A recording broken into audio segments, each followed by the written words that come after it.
सिंधु मुंहिंजी अमा सूह तुंहिंजी मथां छा लिखी छा लिखां छा लिखी छा लिखां सिंधु मुंहिंजी अमा दुनिया जा सिंधियो हिक मुठ थी सिंध बचायो सिंधु मुंहिंजी अमा सूह तुंहिंजी मथां छा लिखी छा लिखां सिंध जो क़ौमी आवाज़ radio voice of Sindh London.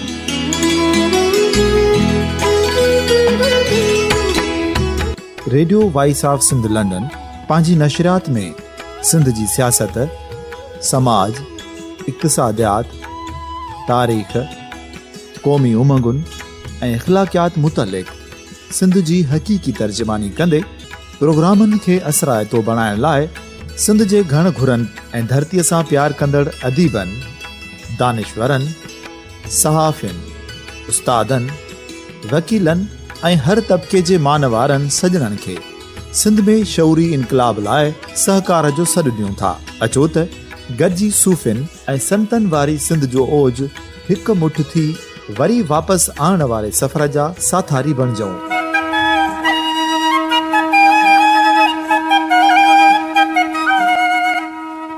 हिक नए सुबुह जी शुरूआत जो पड़ाॾो घर घर ॻोठ ॻोठ ऐं शहर शहर ताईं पहुचायो। शाल सिंध आबाद ऐं ख़ुशहाल थिए, सिंधी माण्हू सुखियो ऐं सताबो थिए।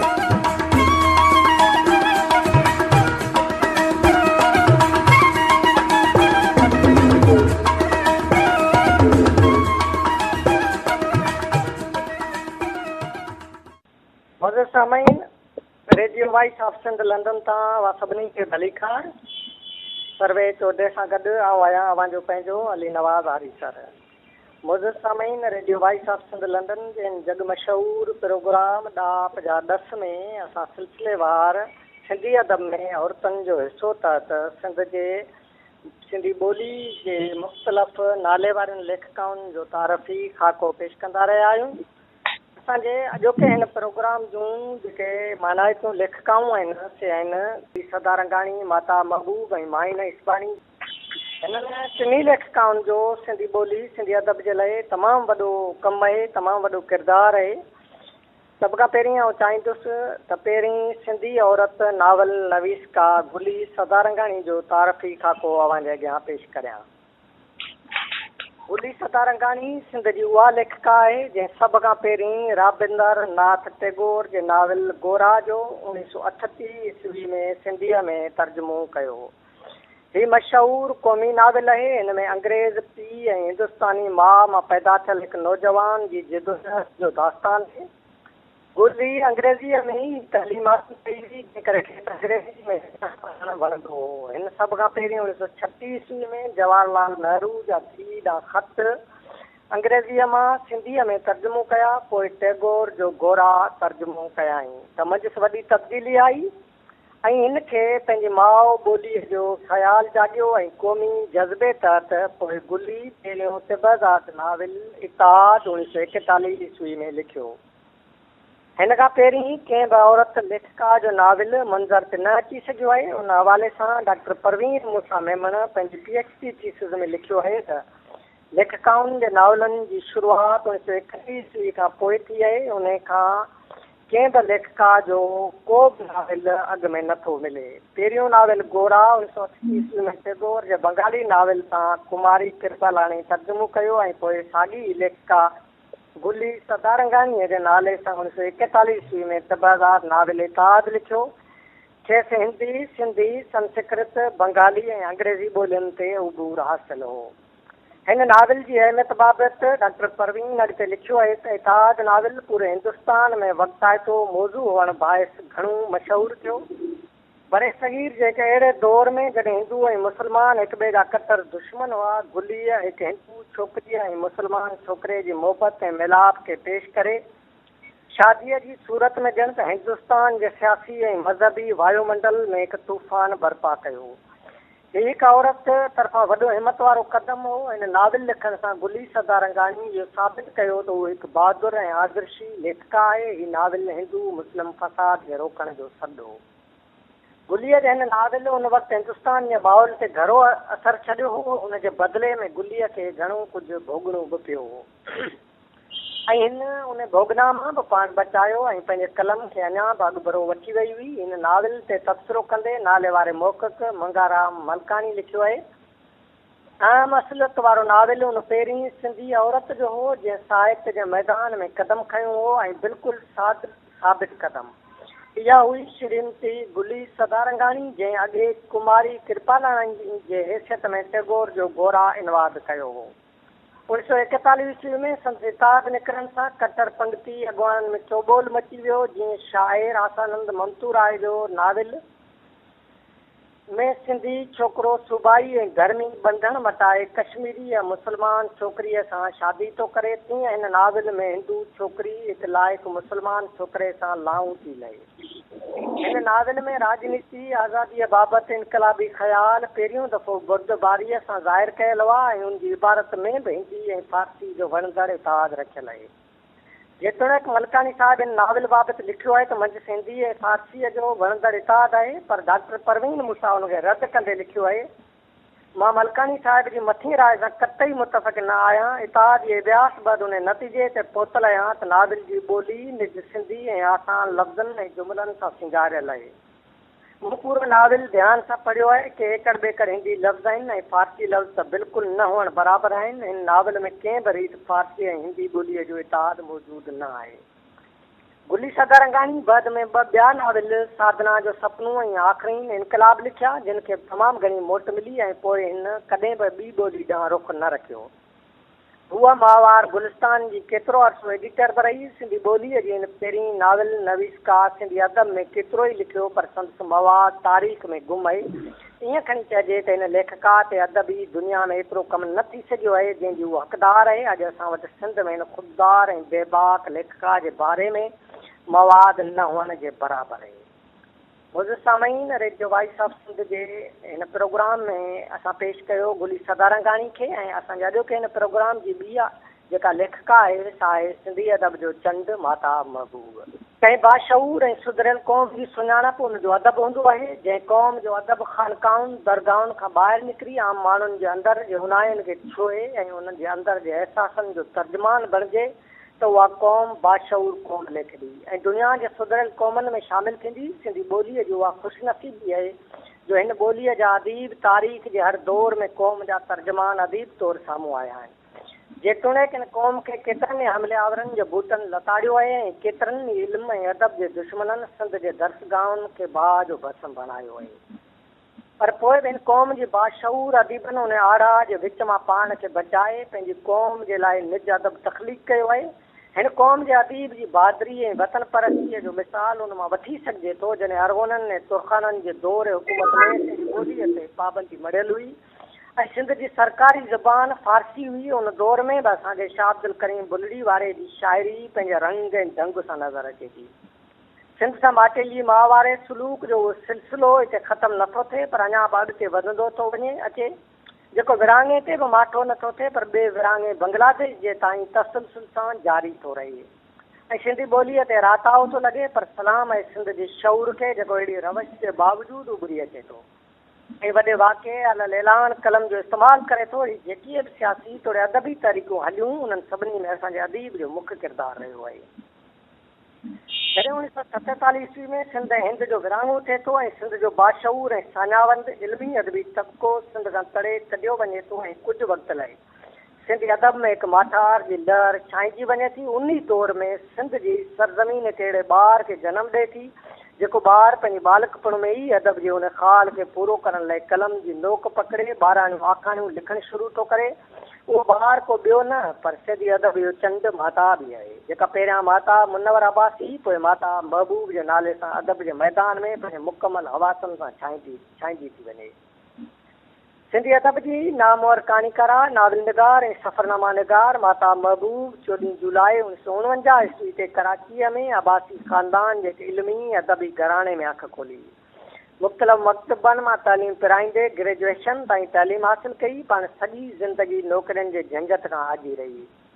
सिर्फ़ु हिकु भेरो शेख अयाज़ जी वाइस चांसलरी वारे दौर में सिंधालाजीअ जे सिंडिकेट जी मेंबर थी ऐं बस महताब 7 सालनि जी नंढड़ी जमार में लिखणु शुरू कयो ऐं जल्दी अदब जे मैदान में पंहिंजी भरपूर तवाज़ुन सां दाक जमाया आहिनि। संदसि कहाणियुनि जो पहिरियों मजमूओ चांदीअ जूं तारूं 1970 ईस्वी में छपियो, जंहिंमें संदसि कुल 16 कहाणियूं आहिनि।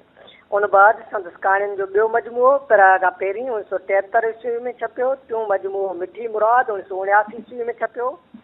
लहर लहर ज़िंदगी संदसि कहाणियुनि जे हिननि चइनि मजमूअनि महताब खे फ़र्श तां अरश ते पहुचाए छॾियो। संदसि कहाणियुनि ते सिंधी ॿोलीअ जी नामवर कहाणीकार ऐं नाविल निगार मोहन कल्पना तबसरो कंदे लिखियो आहे त न महताब सां मिलण खां अॻु मूं संदसि रुॻो हिकु लेख पढ़ियो जो हुन महिराण में सिंधी कहाणीअ जे इमाम सदायात कहाणीकार नसीम अहमद खरल ते छपायो हो।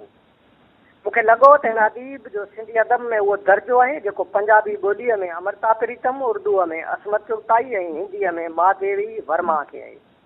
मूं संदसि कहाणियुनि जा 2 किताब चांदीअ जूं तारूं पिराए खां पहिरीं ऐं मिठी मुराद पढ़िया आहिनि। संदसि 2 कहाणियूं सुरीत मिठी मुराद ऐं मरियम जो बुत आलमी सतह जूं शाकार कहाणियूं आहिनि। मूंखे रूबरू चयो हो त तो जेकॾहिं पूरी ज़िंदगी में अहिड़ियूं फ़क़्ति कुझु कहाणियूं ॿियूं लिखियूं त दुनिया में तुंहिंजो नालो रूस जे चेखो, फ्रांस जे मोपासान ऐं अमेरिका जो ओएनरी सां गॾु खयो वेंदो।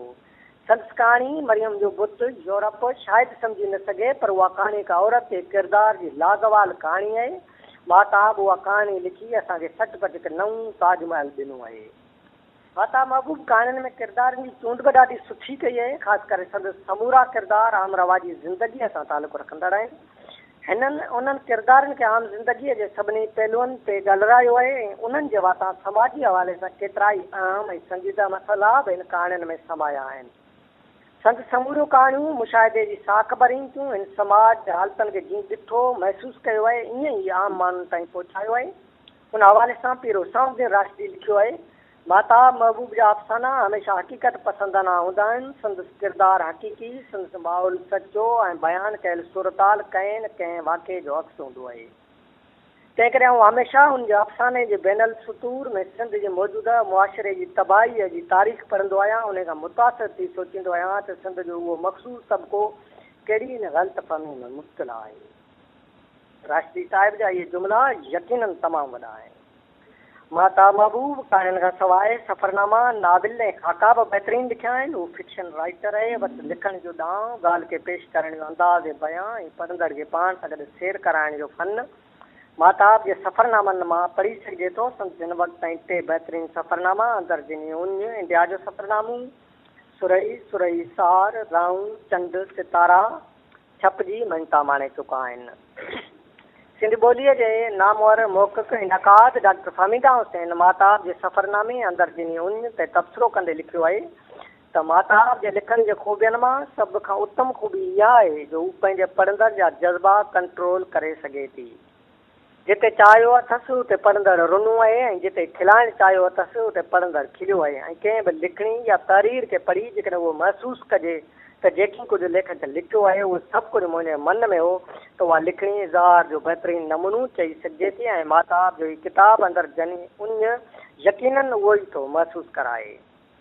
ऐं डॉक्टर फहमीदा हुसैन जी हिन राय सां 100% सहमत आहियां, छो त मूं हिन वक़्त ताईं जेके बि सफ़रनामा पढ़िया आहिनि उन्हनि सभिनी सफ़रनामनि में मूंखे महताब जो सफ़रनामा सॻारा ई लॻा आहिनि।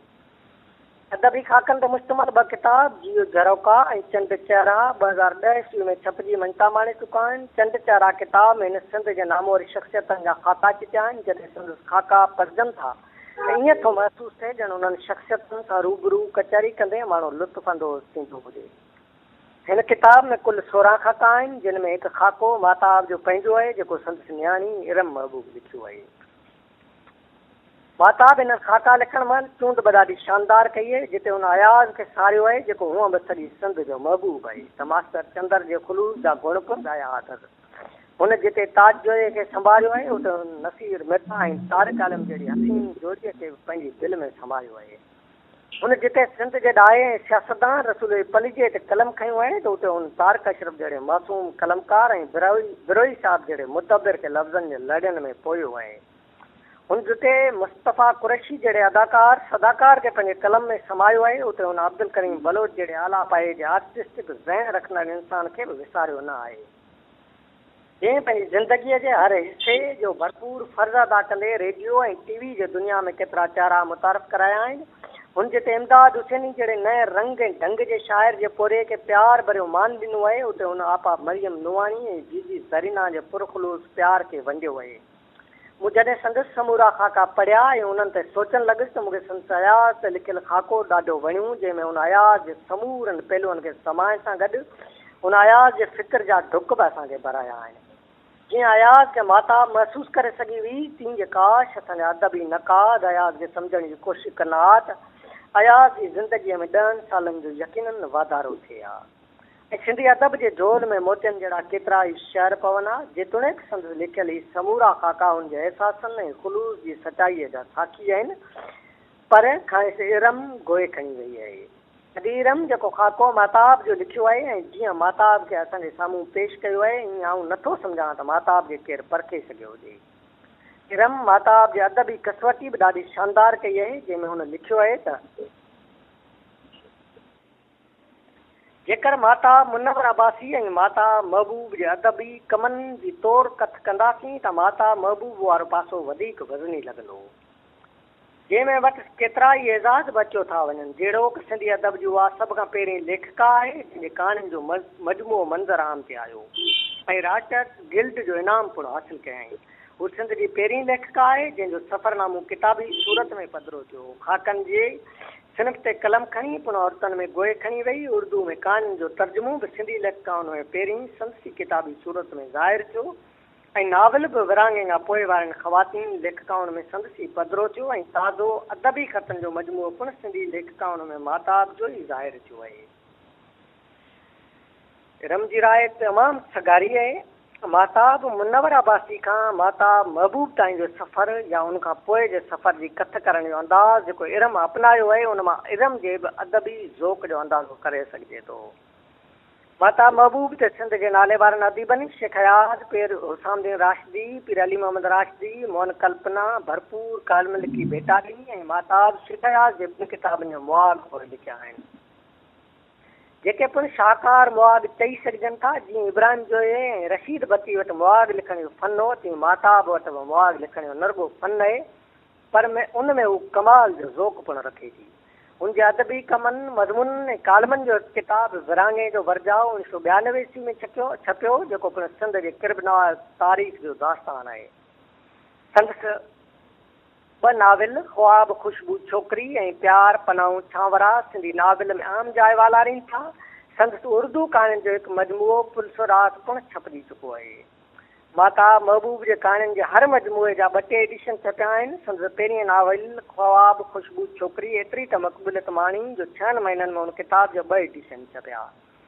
हीउ नाविल रोमानवी पसमंज़र में लिखियलु आहे ऐं नाविल जी कहाणी हिकु छोकिरीअ जी इर्द गिर्द घुमे थी, जेका न ॼाण केतिरा भेरा पंहिंजो पाण लुहाए थी ऐं ज़िंदगीअ जे समूरनि हुस्नाकियुनि खे विञाए वेहे थी। ॿियनि किताबनि खां अलावा संदसि ख़तनि जो मजमूओ माखी मिठा माण्हू 2005 ईस्वी में छपियो, जेको पिणु सिंध में पसंदि कयो वियो। संदसि कहाणियूं अंग्रेज़ी, गुजराती, बंगाली, हिंदी, उर्दू, अरबी ऐं सिराकी ॿोलियुनि में पिणु तर्जुमो थी चुकियूं आहिनि। माता महबूब खे संदसि कहाणियुनि जे पहिरीं मजमूए चांदीअ जूं तारूं ते 1991 ईस्वी में राइटर्स गिल्ड अवार्ड मिलियो। संदसि सफ़रनामे राऊचंद सितारा ते एडमी अदबियात पाकिस्तान पारां 1993 ईस्वी में अवार्ड, सिंधी कहाणियुनि जे मजमूए मिठी मुराद ते अवार्ड, ख़ाकनि जे मजमूए चंद चेहरा ते सिंधी लैंग्वेज अथॉरिटी पारां साल जे बहितरीन किताब जो अवार्ड ऐं उन खां अलावा खेसि ॿिया बि केतिरा ई अवार्ड मिली चुका आहिनि। माता महबूब 4 ॾहाकनि खां सिंधी अदब में लिखंदी पई अचे। संदसि लिखण जी शुरूआति 12 अदब खां 7 सालनि जी उमिरि में थी हुई। संदसि ताज़ो किताब हीअ हसन 2014 ईस्वी में छपिजी पधिरो थियो आहे, जेको नामवर शाइर हसन दरज़ जी ज़िंदगीअ ते लिखियलु आहे। हिन किताब मां माताब जो हसन सां प्यार ऐं हसन जो पूरे घर सां प्यार परखी सघिजे थो। हसन जे विछोड़े अमालिया जहिड़ी माताब खे सच त झोरे विधो आहे। मूं हसन खां पोइ खेसि 2 भेरा ॾिठो आहे ऐं संदसि विशाल नेणनि जे पुठियां हसन लाइ लुड़कनि जूं लड़ियूं महसूसु कयूं अथमि। जॾहिं हसन जे किताब जी रुनवाई तक़रीब हुई, हुन में पए ॾिठमि त जीअं जीअं हसन जो ज़िक्र थींदो पिए वियो, तीअं तीअं हूअ अंदर में बुरंदी ऐं रोअंदी पई वई। उहे ई इंसान जा हक़ीक़ी अहसास ऐं जज़्बा हूंदा आहिनि, जंहिंमां माणपे जो पतो पए थो। हूअं बि लेखक ॾाढो अहसासु हूंदो आहे। माता महबूब जी सिंधी अदब सां एॾी त दिलचस्पी हूंदी हुई जो हुनजे घर में हर 15 ॾींहं अदबी गॾिजाणी थींदी हुई, जंहिंमें सिंध जा नामोर अदीब शाइर शरीक थींदा हुआ। पाण न रुॻो अदबी ज़ोक रखंदा रहे, पर संदसि सुर ऐं संगीत सां बि लॻाव घणो अथसि ऐं इरम त मथसि लिखियल खाते में इहो बि राज़ पधिरो कयो आहे त माता बि सुठो ॻाए बि ॼाणे। माता महबूब खे अदबी मञता तौरु केतिरा ई अवार्ड मिलिया आहिनि ऐं केतिरनि ई रिसालनि मथसि ख़ासि कार्नर पिणु कढिया आहिनि। संदसि ॿई धीअरूं इरम महबूब ऐं ज़ुमर महबूब लेखिकाऊं आहिनि ऐं उहा केतिरा ई भेरा भारत यात्रा करे चुकी आहे। सामाईन ही बि असांजे सिंधी अदब जो चंड माता महबूब ऐं असांजे अॼोके हिन प्रोग्राम जी टीं लेखिका आहे, ख़ूबसूरत शाइरा आहे माइन हिसबाणी, जंहिं लिखियो आहे मूं वटि गीत अञा आहिनि। नामवर शाइरा, कालम नगार, कंपेयर जर्नलिस्ट माइन हिसबाणी 1 अप्रैल 1976 ईस्वी ते ठारूशाह ज़िले नौशहर फिरोज़ में जनम वरितो। हूअ AA आहे इन पब्लिक एडमिनिस्ट्रेटर में 2001 ईस्वी में ऐं सिंधी अदब में 2006 ईस्वी में MA कई आहे। पाण पेशे जे लिहाज़ खां जर्नलिस्ट आहे ऐं सहाफ़ती मैदान में केतिरियूं ई कामयाबियूं माणियूं आहिनि ऐं केतिरनि मुल्कनि जो दौरो पिणु करे चुकी आहे। हू घणो अरसो मेहरान TV, सिंध TV ऐं KTN ते बतौर डायरेक्टर ज़िम्मेवारियूं अंजाम ॾेई चुकी आहे ऐं हिन वक़्तु पाकिस्तान टेलीविज़न में प्रोड्यूसर तौरु कमु मुक़ररु थियल आहे। हिन सिंध जे केतिरनि ई समाजी मसइलनि ते डॉक्यूमेंटरियूं पिणु ठाहियूं जेके सिंध जे सूरनि जी अकासी कंदड़ आहिनि। माइन नंढपण खां अदबी दुनिया में पेर पातो। संदसि शाइरी तोड़े कालम सिंध जे केतिरनि अख़बारनि काविश, इबरत, अवामी आवाज़ ऐं रिसालनि इबरत, टिमाही मेहरान, सरतियूं, परख, सोजरो ऐं ॿियनि में छपजंदा रहनि था। उहा मुस्तक़िल लिखारी आहे। हुनजे तख़लीक़नि में समाज जी अकासी घणी थियल आहे। हुन समाज जे हर पहलू ते लिखियो आहे। सिंध जी औरत जी पीड़ा खे हुन पंहिंजे तख़लीक़नि वसीले आम ताईं पहुचायो आहे ऐं समाजी अणबराबरी, मतभेद, रवैयनि, मुदेखार जे फ़िरसोदा रस्मनि जी निंदा कई आहे। हुन शाइरीअ जे सभिनी सिंफ़नि ते तिबा आज़माई कई आहे। संदसि आज़ाद नज़म हिते पेश करियां थो।